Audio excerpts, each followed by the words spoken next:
Welcome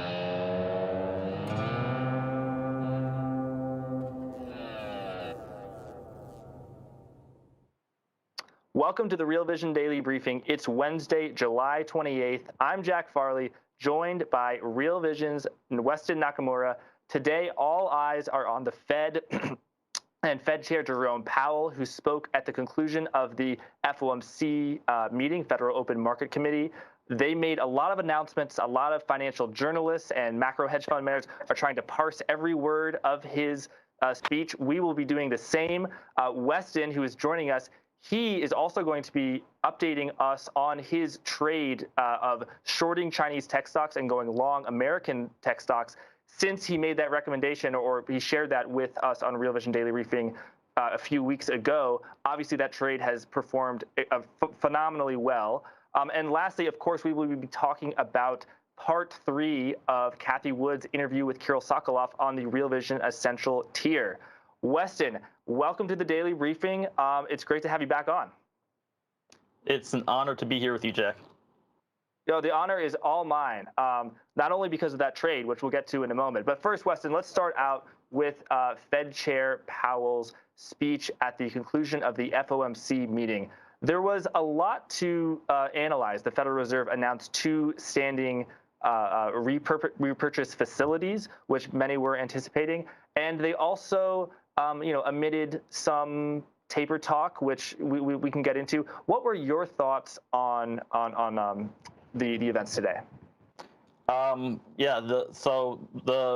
repo facilities, that's just making something permanent that everyone had been utilizing anyway, and so it's kind of just solidifying something as official.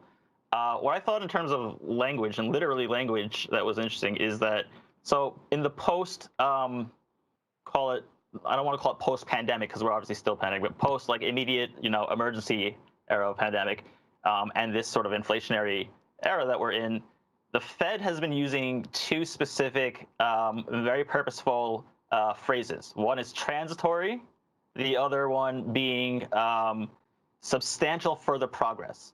Now, those 2 phrases in combination, they give the Fed a ton of flexibility, which is why they constantly use them. Transitory essentially means that it's something that is temporary in the near term, and it therefore gives them maybe 1 or 2 meetings of wiggle room in terms of time frame to have to specify something. The substantial further progress is the actual progress itself. It's a very subjective term. It can be measured in any way that they choose to measure it. So today, Powell actually kind of defined, more or less, he was asked about at least what transitory was and what substantial further progress was. And again, he could change this up as much as he wants to, but apparently it's transitory is temporary, but doesn't mean that price increases will be taken back. So he's looking for rate of change, basically. And he doesn't believe that rate of change in CPI is going to persist. Substantial further progress, as far as right now is concerned, labor market. So that's what he's kind of focused on. And so I thought that was interesting that they finally defined what these 2 very key phrases mean.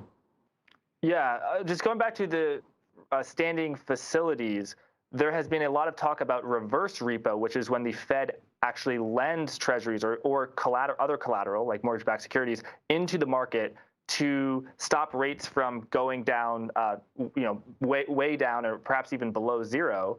But then what they did today was establish actual standing repo facility, not reverse repo, where they're actually supplying cash to the market.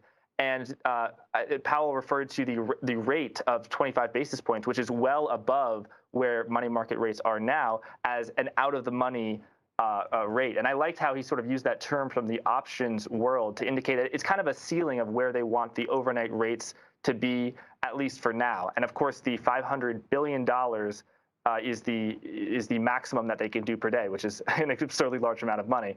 I think that the knock-on effect of these facilities is probably bullish for the sort of intermarket swap spreads market, which were the real pain point in March of 2020, and I was just reviewing some BIS, a Bank for International Settlement paper today, about just how crazy and wacky those markets got, where option-adjusted spreads were absolutely blowing out. And actually, there was a report today released from the G30 where former Treasury Secretary Timothy Geithner was attached to the project, calling for this very thing. So it is supposed, Weston, to supply stability to markets, which of course is what we all want. However, I think that it could be a sign that tapering is in the cards sooner rather than later, because of course the reverse repo, what problem is that trying to solve? Too much cash in the system, which is what's happened when quantitative easing is taking $120 billion worth of securities out of the market. What does the repo market, what problem does that solve? That solves not enough cash in the system. If you're doing quantitative easing, it's pretty hard for there to be a problem of not enough cash in the system, right? What do you think of that theory? I think that you pretty much nailed it. I will say though, I just had to flip through the Fed statement as fast as possible. The 500 billion is a cap subject to be amended at any time that the chairman would like. So if he wants it to be $1 trillion, it could be $1 trillion on any given day. So I guess it's more of a suggestion than a hard cap. But yeah, no, I hear you. I agree. Mm-hmm. And Weston, tell me this about how the market reacted. I saw that there was a little bit of a retreating of the spread between 5s and 30s. There was some flattening of the curve. What else did you see in terms of how the market reacted to the statement? Yeah, the 5s 30s flattening. That was, that was from the short covering. I'm guessing short covering on the 30 side. If you look at futures on 30-year CME 30-year Treasury bonds, the volume is pretty huge versus the the 5s, which also took a pretty big bid as well. Otherwise, equity markets relatively flat. Russell had a nice sort of rally into the close. If you look at real yields, though, where is it, like at one? Negative 1.13 for the treasuries, because inflation break-evens actually rose 3 basis points. Yeah, I think that's an all-time low, right? So it is if you look at this chart. Yeah, we got it up. Yeah, so that's actually pretty, that's significant. Now, what exactly is driving that? I don't have a specific thing to pinpoint that down to. But it's going to break. It looks like it's about to break even further negative. So that's, in terms of price action off of the Fed. That's the immediate thing that kind of stood out to me. I will, however, say that the price action is not over by any means at all. Mm-hmm. Weston, let's move on. Oh, do you have something else to say? Sorry. Yeah. So what I was going to say was that my sort of general view on what the Fed communication strategy is, and therefore their policy strategy, is that they're just going to leave Fed funds at zero, regardless of what CPI is. I mean, we're at two consecutive prints of a 5 or above on CPI. I know they don't look at CPI, but nonetheless, yeah, we clearly have inflation and all that, and we're still at zero. And so they need to communicate that, yes, we see that there is actually inflationary pressures in the real economy out there. So just like the last meeting where Powell comes out and just basically plays it straight and reads off the paper and doesn't kind of diverge away, I think that and then 2 days later you had Bullard come out and start getting very hawkish, and then that really moved the market. I think that same thing is now happening. I think that right now, you had Fed Chair Powell come out. He gave his statement. He gave his press conference. Then you have Lael Brainard coming out on Friday with, a public speaking engagement. She'll probably be very hawkish. She is a hawk, but and that's going to, reposition the market once again, just the same way as Bullard did. Bullard had much more of an effect, especially on the Treasury market volatility, than Powell and the FOMC statement itself did. So I think the same thing's going to repeat. So it's not over yet. We still have GDP. We still have a lot of macro data. But I would keep my eyes on the real Fed meeting, if you will, where on Friday you'll probably have Brainerd come out, talk very hawkish, not any sort of detail necessarily on tapering, but to signal to the market, yes, we, the FOMC, we do acknowledge that there are some significant upward pressure in prices and all that need to be addressed. And that tough love from Brainerd on Friday, Weston, you anticipate that hawkish talk to push energy stocks down, financial stocks down, perhaps give a little bit of a lift to technology stocks, or you're not making a price prediction, you're just saying, hey, this is coming? Yeah, I don't. So, I mean, first of all, we'd have to get through GDP, all that kind of thing. I wouldn't be able to tell you what my outlook on the directionality until maybe 15 minutes beforehand. But I guess just long treasury volatility. Interesting. So maybe buying straddles on TLT or something like that. Weston, let's move on. Today, of course, is the third day of Real Vision's interview with Kirill Sokolov and legendary investor Cathie Wood. Today, I watched the interview. They talked much more about far in the future. Cathie shared her insights and her vision for genomics, artificial intelligence, robotics. And we could play a clip of that, but actually I want to play a clip of her talking about why she thinks the setup now is so good for extremely high growth stocks. So we can analyze it later, but let's take a look now. If we look at the five major platforms, 5 major innovation platforms, the seeds for all of them were planted during the 20 years that ended in the tech and telecom bubble. Those were the seeds. And as we know all too well, that's about the time I met you, Carol, when everything was crashing around the tech sector. Too much capital, chasing too few opportunities, too soon. These technologies needed 15, 20, 25 years of gestation before they were ready to hit prime time. Anyone running the kind of strategy that we at ARC are running right now, back then, they were cheered on. It was hallelujah, the brave new world, rah, rah, rah, everybody chasing and trying to one-up one another, right?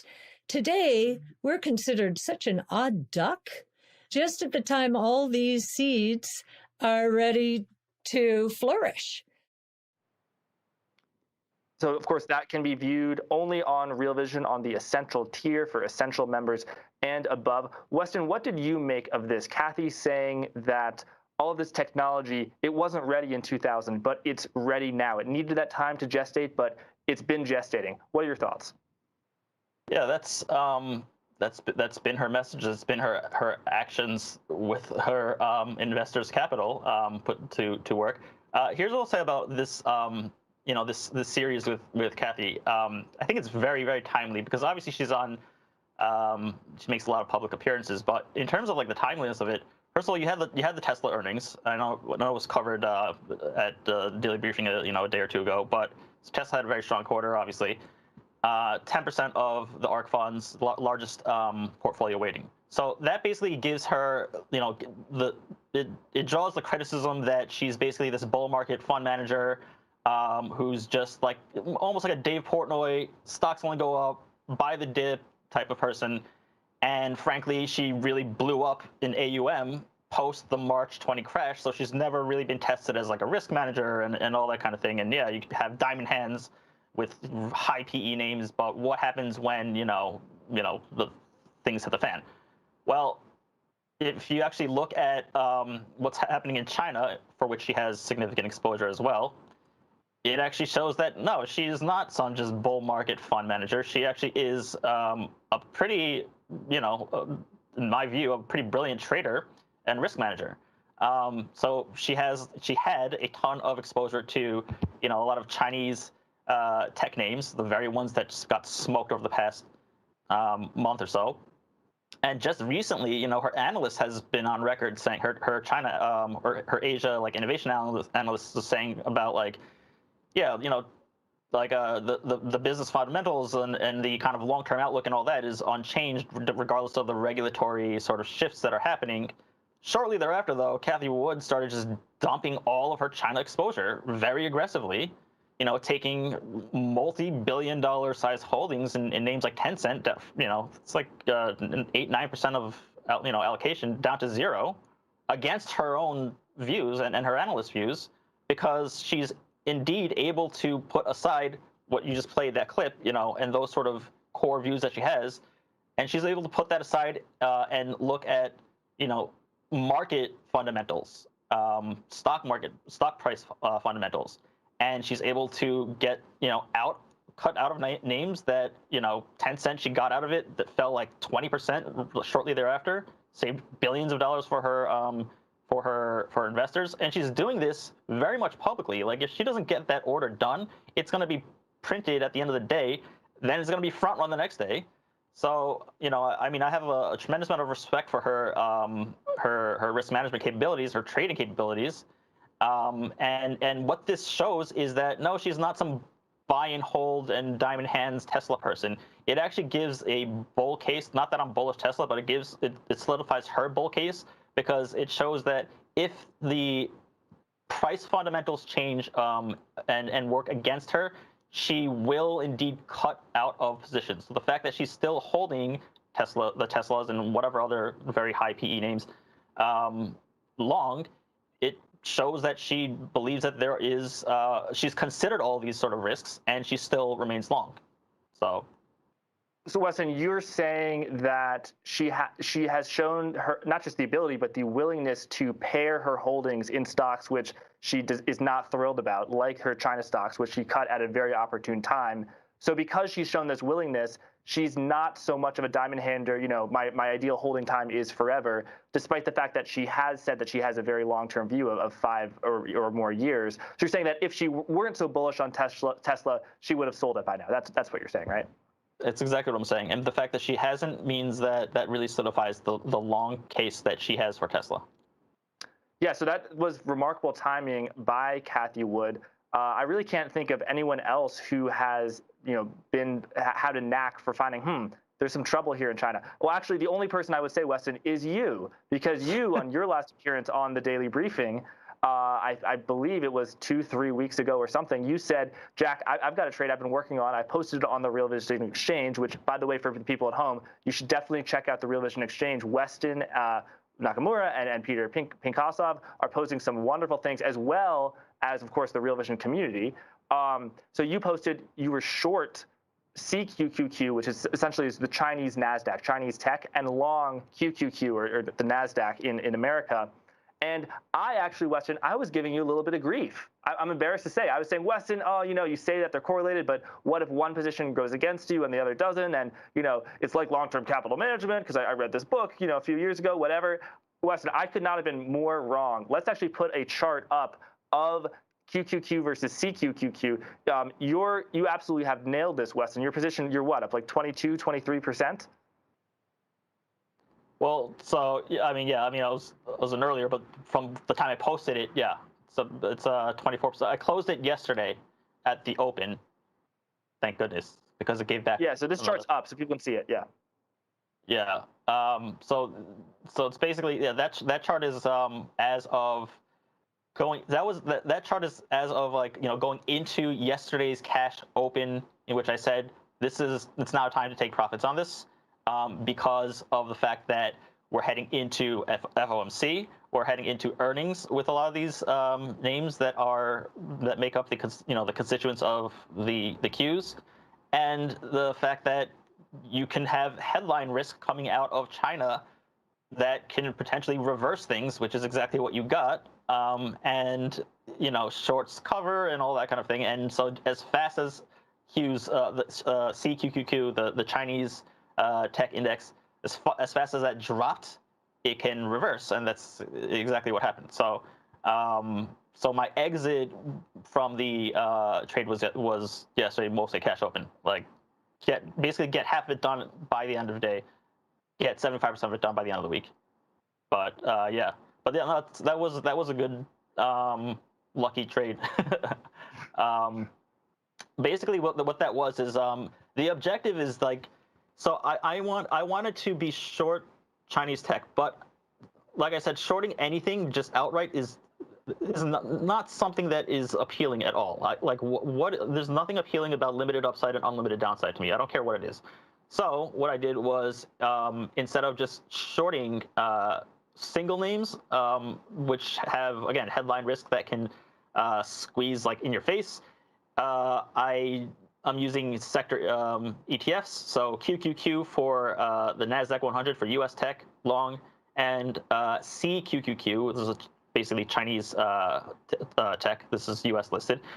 And you basically CQQ? short. You mean CQQQ, not T, right? No, not T. CQQQ. Yeah. So CQQQ. So you short that. You take the proceeds from your short and you fund the long. And what that does is it basically is a zero cost out of pocket trade, as opposed to if you just went long Qs, you'd pay what, $300 whatever per share to do. So it's not capital intensive, less borrow fees and all that kind of thing. You're directionally, you are also sort of neutralized as well. If the markets rally, the Qs will outperform the Chinese stocks, and then if the markets plummet, the Chinese stocks will fall further, and therefore the short will outperform what you're losing on the long.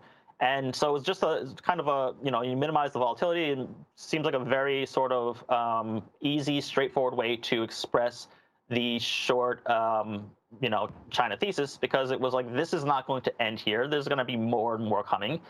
And indeed, there was more and more coming. The Hang Seng Index, the CSI 300, the China A shares. I mean, they're getting destroyed. Like something like $1 trillion worth of market cap disappeared in the last few weeks, last month or so since this trade's been on.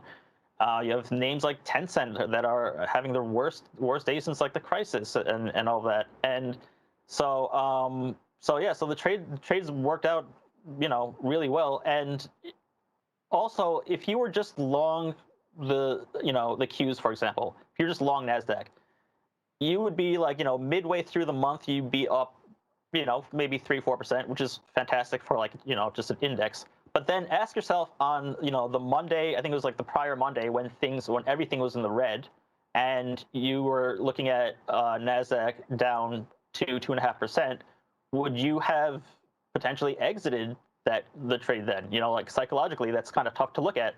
Whereas this particular pair trade, CQQQ had fallen like 4% that day, so that pair trade was still up on the day in a day in which you just see a sea of red. So it psychologically helps you to keep the trade on, and so that's why I put that on. Now I exited it for those exact same sort of reasons. My time frame was hit.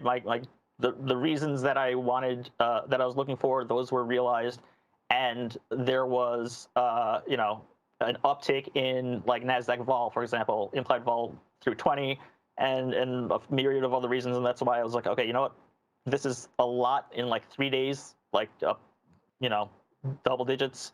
It's probably time to take the trade off, and so I did. So. And Weston, how do you evaluate the risk rewards of continuing that short, or even buying the dip and going long? Do you think that it's buy the rumor, sell the news, and most of the bad news is behind us, or do you think that this is a structural, like the ingredients are there for a structural bear market in Chinese equities for the next few months? I'm not sure. I think that the Hang Seng might be actually in bear market territory, so we might be there already. But no, I actually think that so. I'm never going to get the top tick, and I'm never going to get the bottom tick when I'm buying. I'm never going to sell the top, and I've accepted that, and so therefore that allows me to, not care at what happens after I no longer have skin in the game. But my risk parameters, like those were at top tick, right? And that would be when the state media, the Chinese state media, started coming out front page trying to calm the markets. That until then, it was kind of like, the stocks, like the Chinese equity market is just going to continue to fall. I mean, they just took the ed tech industry and they said, you guys are now nonprofit. Imagine being an equity holder, and you just get suddenly you're long a nonprofit, right? So And they didn't. You don't want to be long a nonprofit. And by the way, I think a lot of the very smart hedge funds are long these stocks because they're too smart to be long, the big stocks. So they're long these small cap stocks that went from $20 to $2 in a few weeks.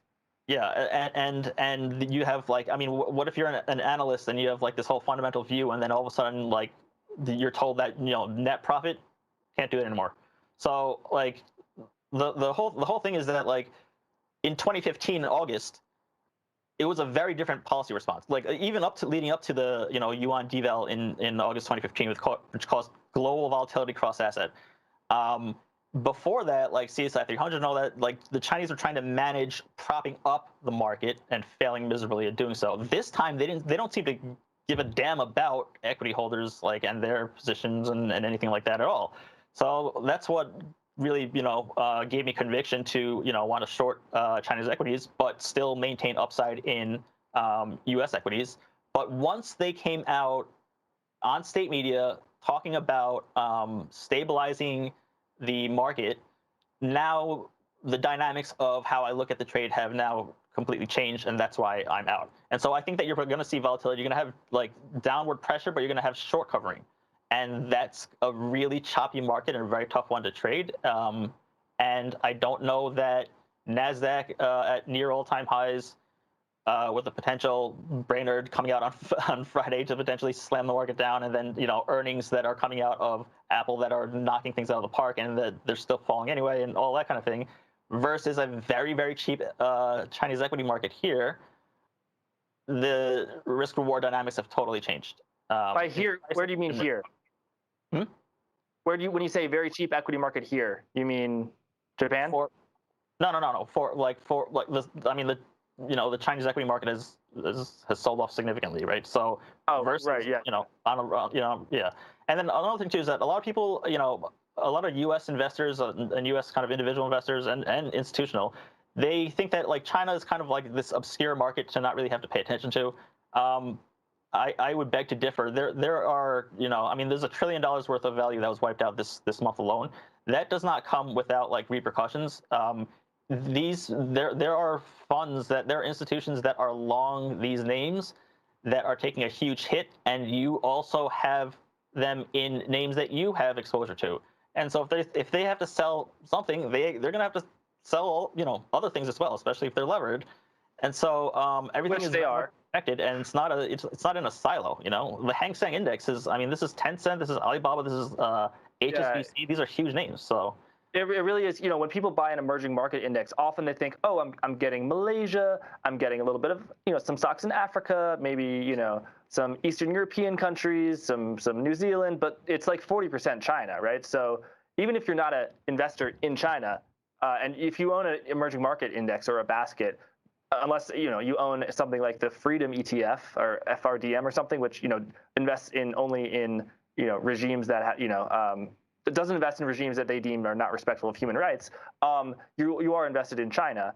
And I would add that these huge technology names like Alibaba, like Tencent, they're just hundreds of billions of dollars seem to evaporate, day by day. I actually think that the Golden Dragon Index, the 3-day drawdown from Friday to Tuesday to yesterday, was the biggest that we've seen since 2008. So and I keep on, the first day it happened, I said this is one of the biggest drawdowns since 2008. The second day, I said this is the biggest 2-day drawdown since 2008. Yeah, and then yesterday, it was the biggest 3-day drawdown. Of course, today we had a little bit of a surge. A lot of people were buying that dip. But yeah, now you're going to be referencing the biggest drop since July 2021. Exactly. This is the biggest 6-day drop since whatever. But Wesley, yeah, you have a lot of fund managers, particularly non-Chinese fund managers who resided outside of China, who are down a significant amount of money. And then there's also the American depository receipt issue, the fact that they technically don't have the same economic rights as a national who lives in China and owns A shares. I compared an ETF of an A share index to an index that owned the Golden Dragon Index that owns American depository receipts, and A shares are outperforming stocks that are owned more within China. So we actually are running up very close to our end of time. Unfortunately, the time just goes by. I'm sorry we didn't get to any questions from the audience. I will say, Weston and I, we chatted today about the Federal Reserve and the FOMC minutes. We did a little bit about 10 minutes, but tomorrow I'll be speaking to a real expert to really break down the true knock-on effects of the FOMC meeting. I'll be speaking with George Goncalves tomorrow at 9:30 Eastern Time for Real Vision Live. That's, of course, on the Plus tier. Weston, what are your thoughts? Do you want to quickly tell us how you're perceiving the Tokyo Olympics and perhaps how markets are reacting in light of them? Yeah, it's tough to do in 30 seconds, but you got 90 seconds. Go ahead. Yeah, so the Tokyo Olympics. So Tokyo metropolitan area COVID cases are surging, all-time highs. They kind of look like they were stabilizing, but then that didn't take into account that Tokyo was closed for Thursday, Friday, which was the opening ceremony, and now we're at like 3,000 cases, which is massive. So you have 200 countries, you have 100,000 people from 200 countries congregated into one of the least vaccinated DM areas in the world. And at the same time, you have global Delta variants sort of like breaking out. And this is probably not the best place to have the first post-pandemic congregation of the whole world together in an empty 65,000 person stadium that the BOJ will eventually probably have to buy. And it's going to be it's not going to be good. So just keep an eye on that. I know that all the coverage is going to be on the Olympic Games themselves. So watch the Tokyo case numbers and watch the policy actions. And there's no market implications as of yet, though. Thank you, Weston. I'm going to give you a gold medal for today's Real Vision Daily Briefing. Speaking of gold, Gears Demon wants to know if real yields keep dropping, isn't that bullish for gold? My answer, just because we're running out of time, is yes. We also have two questions from true fans of the Real Vision Daily Briefing, Prius Omega and TomTom. They both want to know about how Bitcoin and other crypto coins are being perceived in Japan. Weston, we are out of time now, but do you want to go on the Real Vision Exchange for a RVDB after hours? Can you do that? I would love to. All right, we'll do that. We will film that, and we should post that in the description and in a comment shortly within an hour. So definitely stay tuned for that. Thank you so much to everyone who's watching at home, and have a wonderful night. Thanks a lot.